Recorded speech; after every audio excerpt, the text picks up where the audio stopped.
नमस्कार। आज हम कक्षा 11 पाठ 4 विदय संभारण के बारे में समझाएंगे। उनके लेखक बाल मुकुंद गुप्त हैं। उनका जन्म सन 1865 ग्राम बुढ़ियानी, जिला रोहतक, हरियाणा में हुआ। उनका प्रमुख संपादन अखबार चुनाव, हिंदुस्तान, हिंदी, बंगवासी, भारत मित्र आदि, और उनकी रचनाएं शिव शंभू के चिट्ठे और खत, खेल तमाशा। उनकी मृत्यु सन 1907 में हुई। गुप्त जी की आरंभिक शिक्षा उर्दू में हुई।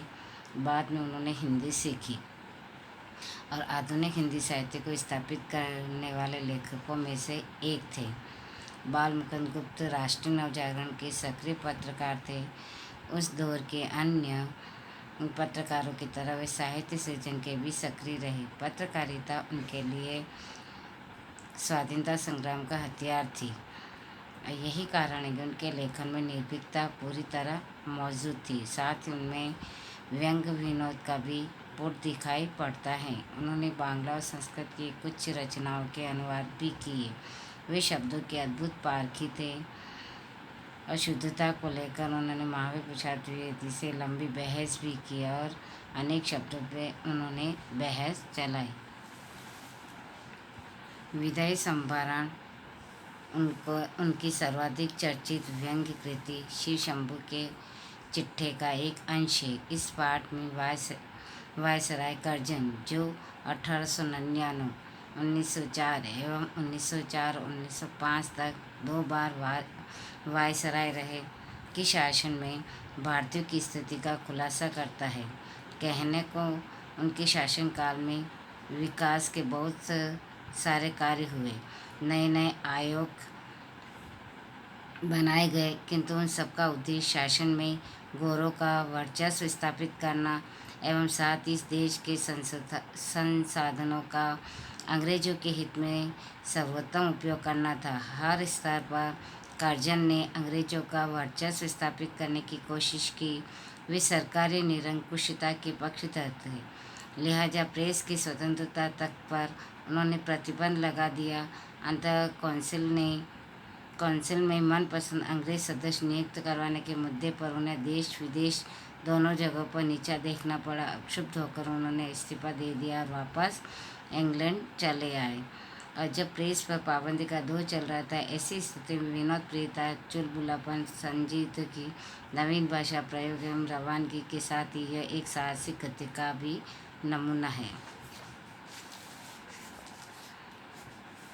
विदय संभारण ये लेखक के शासनकाल का एक देश में अंत हो गया था। अब उस देश से अलग होते हैं। इस संसार से सब बातों का अंत है। इसके अब उनके शासनकाल का भी अंत होता है। एक बार की कल्पना के अनुसार यहाँ के चिरस्थायी वायसराय भी हो जाते हैं और जल्दी वह समय पूरा हो जाता है। ऐसा विचार न ही उनका था, न ही देश निवासियों का। इससे जान पड़ता है कि उनके और यहाँ के निवासियों के बीच में कोई तीसरी शक्ति और भी थी, जिस पर यहाँ वालों का और क्या उनका भी काबू नहीं है। पिछड़पन समय बड़ा करुणोत्पादक होता है और उनसे बिछड़ते देख आज हृदय में बड़ा दुख हुआ। उनसे दूसरी बार इस देश में आने से भारतवासी किसी प्रकार प्रसन्न न थे। वे यही चाहते थे कि वो फिर ना आवे, पर वो आए और उनके यहाँ के लोग बहुत ही दुखित हो गए। दिन रात यही मानते थे कि जल्दी श्रीमान यहाँ से पधारे, पर आज उनके जाने पर हर्ष की जगह विषाद होता है। इसी से जानना कि विछड़न समय बड़ा करुणोत्पादक होता है, बड़ा पवित्र, बड़ा निर्मल और बड़ा कोमल होता है। वीर भाव छूटकर शांत रस का आविर्भाव उस समय होता है। इस देश में पशु पक्षियों को भी बिछड़ने के समय उदास देखा है। एक बार शिव शंभू की 2 गायें थी। उनमें से एक अधिक बल वाली थी। वह कभी कभी अपने सींगों की टक्कर से दूसरी कमजोर गाय को गिरा देती थी। एक दिन वह टक्कर मारने वाली गाय पुरोहित को दे दी गई। देखा कि दुर्बल गाय उनके चले जाने से प्रसन्न नहीं हुई। उस दिन वह भूखी खड़ी रही, चारा चुआ तक नहीं। जिस देश के पशुओं के बिछड़ते समय यह दशा होती है तो वहाँ मनुष्यों की कैसी दशा हो सकती है, इसका अंदाज़ा लगाना कठिन नहीं है। आगे भी इस देश में जो प्रधान शासक आए हैं, अंत में उनको जाना पड़ा। इससे उनका जाना भी परंपरा की चाल से कुछ अलग नहीं था और उनके शासनकाल का नाटक घोर दुखांत है। अधिक आश्चर्य की बात यह है कि दर्शक को स्वयं सूत्रधार भी नहीं जानता कि उनके खेल सुखांत समझकर खेलना आरंभ किया था वह दुखांत हो जाएगा, जिससे आदि में सुख था, मध्य में सीमा से बाहर सुख था, उसका अंत ऐसे घोर दुख के साथ कैसे हुआ। और घमंडी खिलाड़ी समझता है कि दूसरों की अपनी लीला दिखाता है, किंतु पर्दे के पीछे एक और ही लीलामय की लीला हो रही है, उन्हें खबर नहीं ही थी। एक बार उन्होंने कहा कि आज से जाते समय भारत को ऐसा कर जाऊंगा कि मेरी बात आने वाले बड़े लाटों को वर्षों तक कुछ न करना पड़ेगा। वे कितने ही वर्षों सुख की नींद सोते रहेंगे, किंतु बात उल्टी हुई।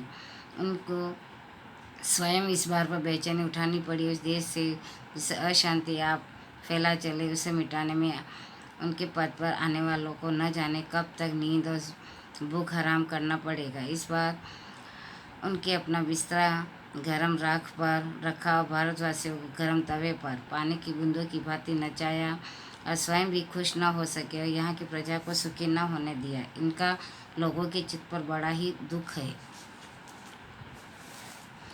विचारना तो आप किस देश में थी और अब क्या हो, कितने ऊंचे होकर आप कितने नीचे गिर गए। अलिफ लैला के अलाउद्दीन के चिराग रगड़ के अबुल हसन के बगदाद के खलीफे की गद्दी पर आंख खोलकर वह शान न देखी जो दिल्ली दरबार में उन्होंने देखी। उनके और उनकी लैडी की कुर्सी सोने की थी कि प्रभु महाजन महाराज के छोटे भाई और उनकी पत्नी की चांदी की।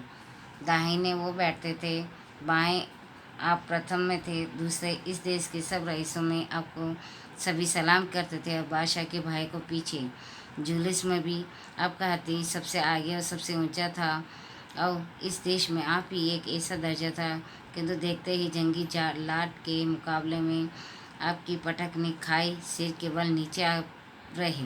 आपके स्वदेश में वही ऊंचे माने गए, आपको साफ नीचा देखना पड़ा। पद त्याग की धमकी से भी ऊंचे न हो सके।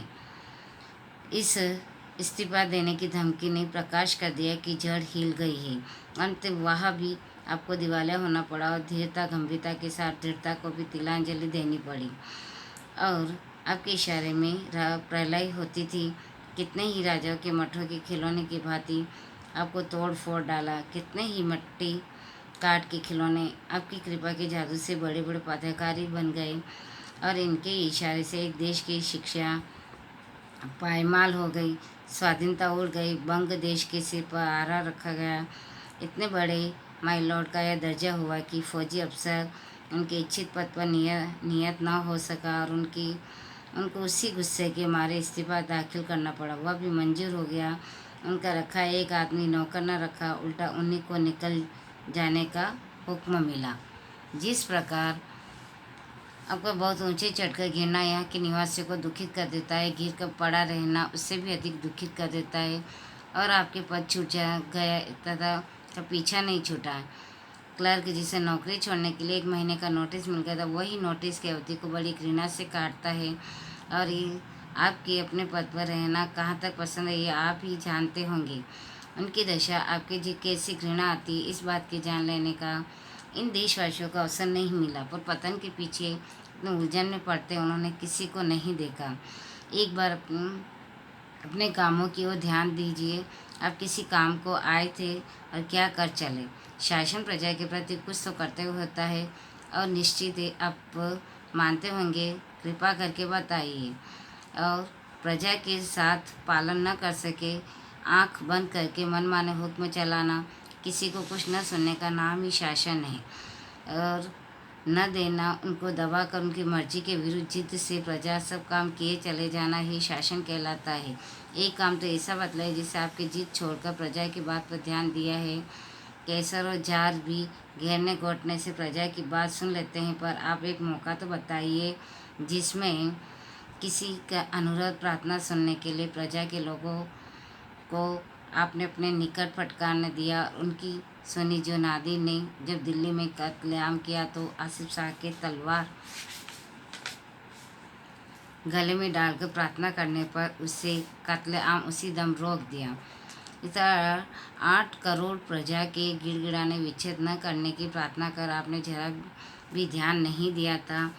इसी भंग विच्छेद के बिना घर जाना आपको पसंद नहीं था। नादिर से भी बढ़कर आपकी जिद थी और इसी जिद के से प्रजा के जी में दुख नहीं होता है और एक आदमी को आपके कहने पर पद न देने से आप नौकरी छोड़ जाते हैं। और इस देश की प्रजा को भी यदि यही जाने की जगह होती तो क्या नाराज होकर इस देश को छोड़ न जाती। इस तरह यहाँ की प्रजा वहाँ प्रजा है जो अपने दुख और कष्टों की अपेक्षा परिणाम का अधिक ध्यान रखती है। वह जानती है कि संसार में सब चीज़ों का अंत है, दुख का समय भी एक दिन निकल जाएगा। इसी से सब दुखों को झेल कर पराधीनता सहन कर भी वह जीती है और कृतज्ञ की भूमि की महिमा कुछ न समझी और यहाँ की दीन प्रजा को श्रद्धा भक्ति अपने साथ ले जा सके, इसका बड़ा दुख है।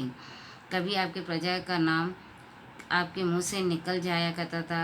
अनपढ़ प्रजा में नर सुल्तान नाम के एक राजकुमार का गीत गाया जाता था और विपत को कई साल सुल्तान ने नवरगढ़ नाम के एक स्थान से काटे थे। वहाँ चौकीदारी से लेकर एक ऊंचे पद तक काम करना पड़ा था।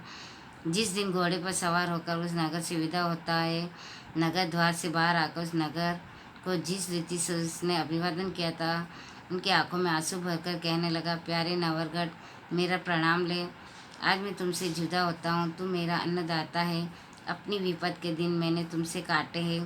तेरी ऋण का बदला मैं गरीब सिपाही नहीं दे सकता है। और यदि ये जानबूझ के एक दिन भी अपनी सेवा में चूक हो तो यहाँ की प्रजा की शुभ चिंता न की हो, यहाँ की स्त्रियों को माता और बहन की दृष्टि से न देखा हो तो मेरा प्रणाम न ले, नहीं तो प्रसन्न होकर एक बार मेरा प्रणाम ले और मुझे जाने की आज्ञा दे।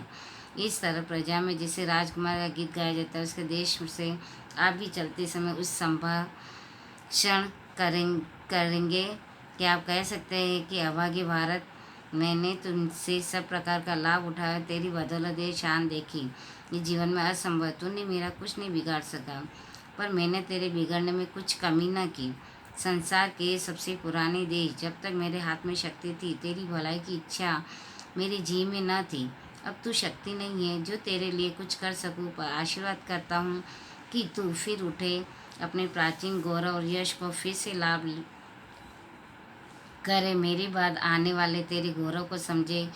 आप कर सकते हैं। यह देश आपकी पिछली सब बातें भूल सकता है, पर इतनी उदारता भगवान माय लॉर्ड में कहाँ रखी है।